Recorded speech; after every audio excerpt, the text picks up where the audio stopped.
Hello friends, welcome to my YouTube channel dream point. दोस्तों, अब तक हमारे चैनल को हमने सब्सक्राइब नहीं किया है तो सब्सक्राइब ज़रूर कर लें।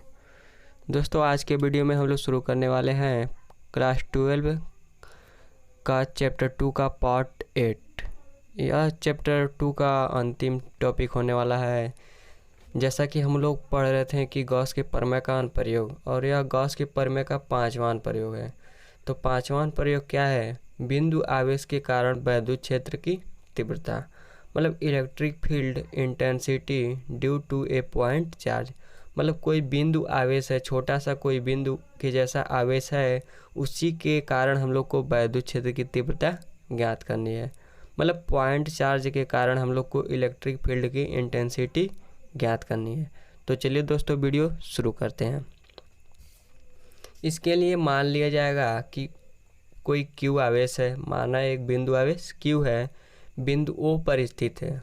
कोई आवेश क्यू है, क्यू आवेश है, बिंदु ओ पर स्थित है तथा उससे आर दूरी पर स्थित बिंदु पी पर, और बिंदु ओ से आर दूरी पर स्थित बिंदु पी पर हम लोग को वैद्युत क्षेत्र की तीव्रता ज्ञात करनी है। मतलब बिंदु ओ पर क्यू आवेश स्थित है और बिंदु ओ से आर दूरी पर एक बिंदु पी है, जहां पर हम लोग को वैद्युत क्षेत्र की तीव्रता ज्ञात करनी है। तो बिंदु ओ को केंद्र मानते हुए, बिंदु ओ को केंद्र मानते हुए आर त्रिज्या का, बिंदुओं को केंद्र मानते हुए आर त्रिज्या का एक गोलीय गॉसी पृष्ठ की क्या हम लोग करेंगे, कल्पना करेंगे। मतलब एक गोलीय गॉसी पृष्ठ खींच लेंगे जिसकी त्रिज्या क्या होगी, आर होगी, जो बिंदु P से होकर गुजरता है। और वह जो गोली पृष्ठ होगा, गोलीय गॉसी पृष्ठ होगा, वह बिंदु P से होकर गुजरेगा। तो बिंदु P द्वारा घिरा हुआ सूक्ष्म क्षेत्रफल अवयव dA लेते हैं। और मान लिया जाए कि बिंदु P द्वारा जो क्षेत्रफल अवयव है वह क्या है, dA है। तो बिंदु P पर वैद्युत क्षेत्र E, अगर बिंदु P पर वैद्युत क्षेत्र की तीव्रता देखा जाए, मतलब इसकी दिशा देखा जाए, तो यहाँ पर प्लस होगा तो इसकी दिशा किधर होगी, बाहर की ओर होगी। तो ई जो है वह किधर हो रहा है, बाहर की ओर हो रहा है। और जो क्षेत्रफल सदिश होगा इसकी दिशा कैसे हम लोग प्राप्त करते हैं, जो क्षेत्रफल सदिश होता है उसकी दिशा हम लोग इस तरह प्राप्त करते हैं कि जिधर जो होता है यूनिट वेक्टर होता है, उधर ही हमारा क्षेत्रफल सदिश भी होता है। तो डी ए भी इस साइड में होगा। तो यूनिट वेक्टर किधर होता है, क्षेत्रफल के लंबवत होता है। मतलब कोई भी क्षेत्र लिया जाएगा तो उसके लंबवत जो होता है वहीं पर हमारा क्या होता है, एरिया वेक्टर होता है। तो इसके लंबवत हम लोग लेंगे तो एरिया वेक्टर हमारा इसी दिशा में निकलेगा। मतलब वैद्युत क्षेत्र की दिशा में ही हम लोग का एरिया वेक्टर भी निकलेगा। तो वेक्टर ई और वेक्टर डी ए दोनों एक ही दिशा में है। कहने का मतलब यह है। तो चित्र हम लोग समझ चुके हैं। अब हम लोग देखेंगे अतः क्षेत्रफल अवयव डी ए से गुजरने वाला वैद्युत फ्लक्स। मतलब यह जो छोटा सा क्षेत्रफल अवयव डी ए है, इससे गुजरने वाला वैद्युत फ्लक्स सबसे पहले हम लोग निकालेंगे। और इस छोटे अवयव के कारण निकाल कर पूरे पृष्ठ का क्या कर देंगे, समाकलन कर देंगे। मतलब छोटे अवयव का समाकलन कर देंगे तो पूरे पृष्ठ के कारण वैद्युत क्षेत्र की तीव्रता निकल जाएगी। तो सबसे पहले हम छोटे से अवयव के कारण निकालेंगे। तो डी ए है, तो डी ए के कारण जो तीव्रता निकालेंगे वह डी ए के कारण सबसे पहले वैद्युत फ्लक्स निकालेंगे। तो डी ए के कारण जो वैद्युत फ्लक्स होगा तो वह डी फाई होगा, क्योंकि छोटा सा अल्पांश लिया जा रहा है तो छोटा सा वैद्युत फ्लक्स भी निकलेगा। तो डी फाई ई बराबर क्या हो जाएगा, vector E into vector D A. तो इसको सॉल्व करेंगे तो क्या हो जाएगा, vector A dot vector B बराबर क्या होता है, mod of vector A mod of vector B cos theta. तो माड ऑफ वेक्टर ए लेंगे तो ई का माड लेंगे तो ई हो जाएगा, और डी ए वेक्टर डी ए का माड लेंगे तो डी ए हो जाएगा। और कास थीटा, थीटा के जगह पे 0 अंश हो जाएगा। क्यों होगा, क्योंकि डी ए और ई दोनों एक ही दिशा में है। तो जब दोनों एक ही दिशा में है तो एक दूसरे के साथ 0 अंश का कोण बनाएंगे। और कहा 0 अंश का मान क्या होता है, 1 होता है। तो डी फाई ई बराबर कितना निकल गया, ई इंटू डी ए। अब हम लोग क्या करेंगे, संपूर्ण गॉसी पृष्ठ से गुजरने वाला वैद्युत फ्लक्स ज्ञात करेंगे।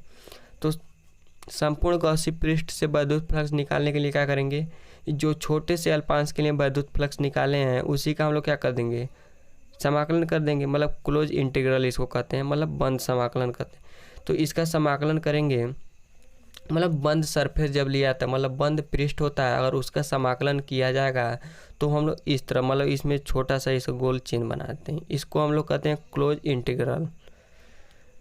तो ई कांस्टेंट है, बाहर आ जाएगा, और डी ए का समाकलन करेंगे तो क्या हो जाएगा, ए हो जाएगा। अगर यहाँ पर 1 मान लिया जाए, 1 डी ए का समाकलन क्या हो जाएगा, ए होगा।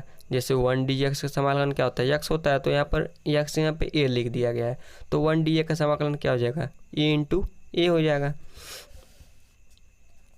तो फाई ई बराबर हमारा कितना निकल गया, ई इंटू ए क्या है, ए हमारा जो है यही इसी का, डी ए जो है छोटे से अल्पांश का क्षेत्रफल है, और इसका समाकलन करेंगे तो पूरे का क्षेत्रफल निकल जाएगा। तो पूरे का क्षेत्रफल क्या होगा, 4 पाई आर स्क्वायर हो जाएगा।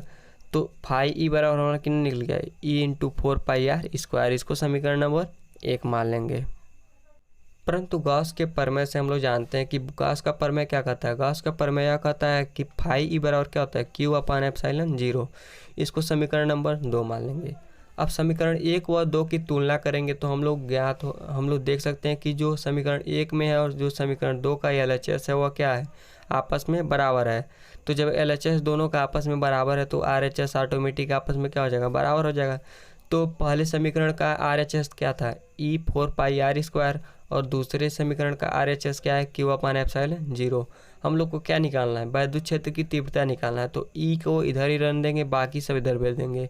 तो इधर भेजेंगे तो क्या हो जाएगा, 1/4 pi epsilon 0 into Q upon R square. तो किसी बिंदु आवेश के कारण वैद्युत क्षेत्र की तीव्रता हमारा कितना होता है, ई बराबर 1/4 pi epsilon 0 into Q by R square. यह हम लोग गॉस के प्रमेय का उपयोग करके निकाले हैं। अब हम लोग गॉस के प्रमेय का छठा अनुप्रयोग पढ़ेंगे। तो छठवां अनुप्रयोग क्या है कि गॉस के नियम से कूलाम के नियम की प्राप्ति कैसे की जा सकती है। मतलब जो गॉस का प्रमेय है उसके नियम से मतलब कूलाम का नियम कैसे उत्पत्ति कर सकते, मतलब कैसे प्राप्त कर सकते हैं। तो क्यू बिंदु आवेश से आर दूरी पर वैद्युत क्षेत्र की तीव्रता क्या होती है, कोई बिंदु आवेश क्यू है और वह आर दूरी पर वैद्युत क्षेत्र की तीव्रता क्या होगी, यही होगी। तो ई बराबर क्या होगा, 1/4 pi epsilon 0 into Q by R square.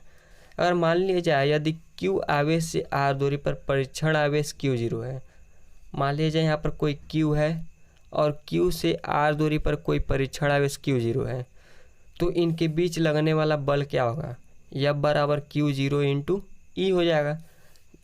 Q 0 into ई वैद्युत क्षेत्र की तीव्रता और क्यू 0, यह बराबर क्यू इंटू ई सूत्र होता है। तो क्यू के यहाँ पे क्यू 0 हो जाएगा, मतलब क्यू नॉट इसको पढ़ते हैं, तो यहाँ पर क्या हो जाएगा, क्यू 0 इंटू ई। तो यह बराबर क्यू 0 इंटू ई। तो यह बराबर हमारा के आगे हल करेंगे तो क्या हो जाएगा, ई का मान रखेंगे तो 1/4 pi epsilon 0 Q upon R square into Q 0। तो यह बराबर हम लोग निकालेंगे तो 1/4 pi epsilon 0 into Q naught upon R square. यह हमारा क्या हो गया, कूलाम का नियम है। यही क्या होता है, कूलाम का नियम होता है। अगर चाहे तो इसको इस तरह भी लिख सकते हैं, मतलब यह जो होता है यह किसके प्रोपोर्शनल होता है, आर स्क्वायर के व्युत्क्रमानुपाती होता है और दोनों आवेश के मात्राओं के अनुक्रमानुपाती होता है। यही हमारा क्या है, कूलाम का नियम है।